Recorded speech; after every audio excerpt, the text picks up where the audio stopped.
হে আমার রব, হে আল্লাহ, আমার হৃদয়টা আজ আপনার সামনে জীবনের সবচেয়ে আশাবাদী, ক্ষমতাবান ও প্রতিজ্ঞাবদ্ধ সত্য আপনার সব চাওয়া পূরণ করা নিয়ে চূড়ান্ত মিনতিতে নত জানু।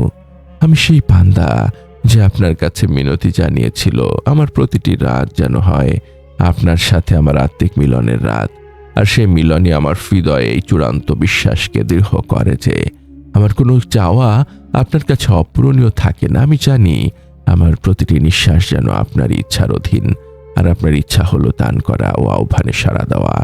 আমার রব, দুনিয়ার মানুষ ক্ষুদ্র আশা করে কিন্তু অবিশ্বাস পোষণ করে।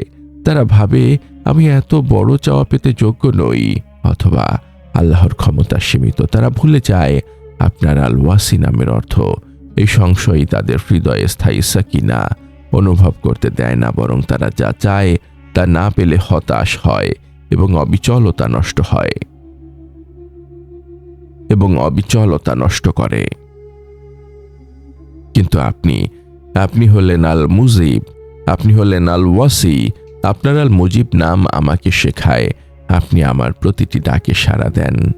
চাওয়া পূরণ তিনভাবে হয়: যা চাই তা দেওয়া, তার চেয়ে উত্তম কিছু আখিরাতের জন্য সঞ্চয় করা, তার বিনিময়ে বিপদ বা কষ্ট দূর করা। আপনি হলেন আল ওয়াসি। এই নামটি আমাকে শেখায় আপনার ভান্ডার অসীম। আমার ক্ষুদ্র চাওয়া আপনার ক্ষমতার সীমাকে সংকুচিত করতে পারে না। এই অনন্ত ক্ষমতা আমাকে আপনার সাথে আমার হৃদয়ের কথা বলার শক্তি যোগায়। আমি যখন ভাবি হে আল্লাহ, এই আপনার সব চাওয়া পূরণ করা, এটি হলো আমার জীবনের চূড়ান্ত ভরসা। এই অবিচল বিশ্বাসী আমাকে আপনার শুকরিয়ায় উজ্জ্বল থাকতে শেখায় এবং প্রতিটি আমলকে আপনারই কাছে পৌঁছাতে সাহায্য করে। আমার জীবনের শেষ আমল যেন হয় আপনার আল মুজিব নামের চূড়ান্ত দানের দিনে পরিপূর্ণ ইয়াকিন নিয়ে ফিরে যাওয়া। এই অবিচল ইয়াকিনই যেন আমার ফিরে না আসার পথে মুক্তি হয়। হে আল মুজিব, হে আল ওয়াসি, হে আল আউজিম, আমার এই দোয়াকে আপনি কবুল করুন। আমি যখন আপনার কাছে চাই, আমার মনে হয় আপনি আমার সব চাওয়া পূরণ করবেন। আমার জীবনের শেষ আমল পর্যন্ত যেন এই আন্তরিক ইয়াকিন আমার হৃদয়ের সঙ্গী হয়। আসসালামু আলাইকুম রহমতুল্লাহি ওয়া বারাকাতুহু। আমাদের এই প্রশান্তির আয়োজনে আপনাকে স্বাগতম। আলহামদুলিল্লাহ, আমরা আজ আমাদের এই আধ্যাত্মিক সফরের ৩৯৪তম পর্ব নিয়ে উপস্থিত। আমরা আজ ইমানের সেই মূল ভিত্তিকে নিয়ে কথা বলবো, যা মুমিনের আশাকে চূড়ান্ত স্তরে নিয়ে যায়, তাকে অনিশ্চয়তা থেকে মুক্ত রাখে এবং তাকে আল মুজিব, রবের চূড়ান্ত দয়ার প্রতি নির্ভরশীল করে তোলে। তা হলো ইয়াকিন, চাওয়ার শক্তি ও প্রতিদানের নিশ্চয়তা।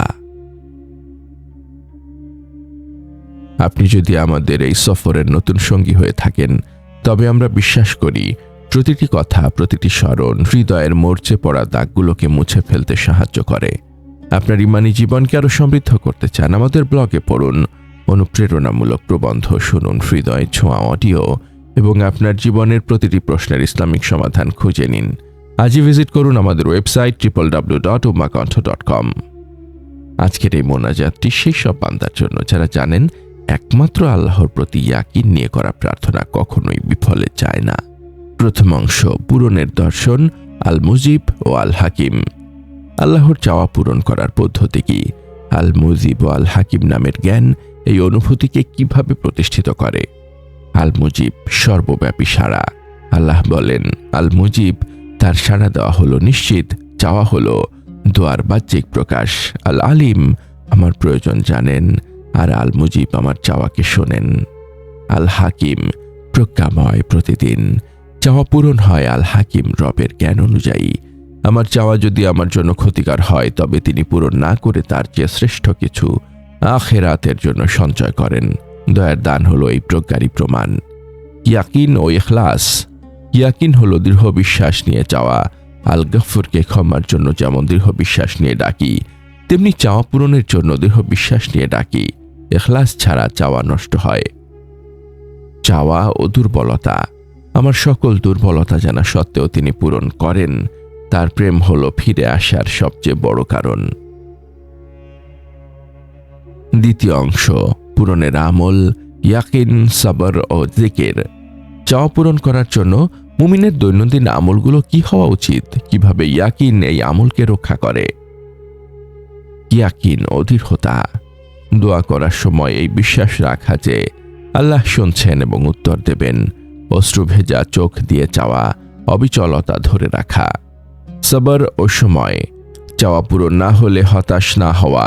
আল্লাহর সময় হলো নিখুঁত। কষ্ট লাঘব যেমন তার সময় হয়, চাওয়া পূরণও তার সময়ই হবে। জিকির ও জবানের পবিত্রতা। দোয়ার আগে ও পরে জিকিরে ব্যস্ত জবান দিয়ে প্রশংসা করা। জবানের পবিত্রতাই দোয়ার মানকে বাড়িয়ে দেয়।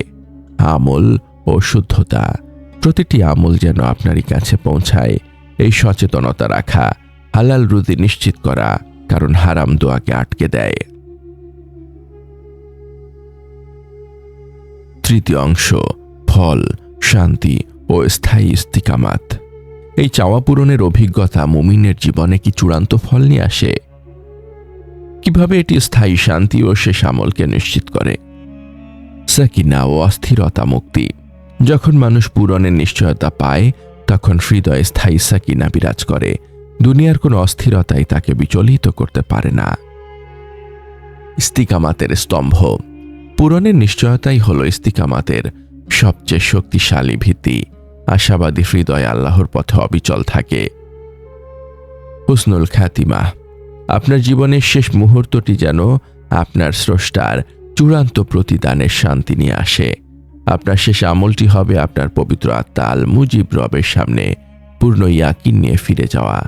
আপনার হুসনুল খাতিমা হবে এই অনন্ত প্রতিদানের পুরস্কার। হে আমার ভাই, হে আমার বোন, আপনার এই পবিত্র উপলব্ধি আপনার রবের কাছে আপনার জীবনের সবচেয়ে বড় চাওয়া। আপনার রব আপনার এই জীবনকে স্থায়ী বিশ্বাস ও অনন্ত সফলতার আলোয় পূর্ণ করুন। হে আল্লাহ, হে আল মুজিব, আহ্বানে সারা দানকারী, হে আল ওয়াসি, সর্বব্যাপী, হে আর রহমান, পরম করুণাময়। আমি যখন আপনার কাছে চাই, আমার মনে হয় আপনি আমার সব চাওয়া পূরণ করবেন। আমার ইয়াকিনকে আপনি আমার মুক্তি ও আখিরাতের পাথেয় বানান। হে আমার রব, কালবুল সালিমকে আপনার প্রতিদানের নূর দিয়ে উন্মুক্ত করুন। আমার ইস্তিকামাতকে এই আন্তরিক বিশ্বাসের মাধ্যমে দৃঢ় রাখুন এবং আমাকে হতাশা ও নফসের দুর্বলতা থেকে রক্ষা করুন। আমার জীবনের শেষ আমলটি যেন আপনার ঐশী স্মরণে পূর্ণ থাকে এবং চূড়ান্ত বিনয়ের ওপর হয়। হে আল্লাহ, আমি আপনার কাছে হৃদয়ের পরিচ্ছন্নতা চাই, আর সাড়া দেওয়ার সত্যতা চাই, আর আমার দিনগুলোর শ্রেষ্ঠ দিনকে উত্তম সমাপ্তির দিন বানান। হে দয়ালুদের মধ্যে শ্রেষ্ঠ দয়ালু। আমিন ইয়া রাব্বাল আলামিন।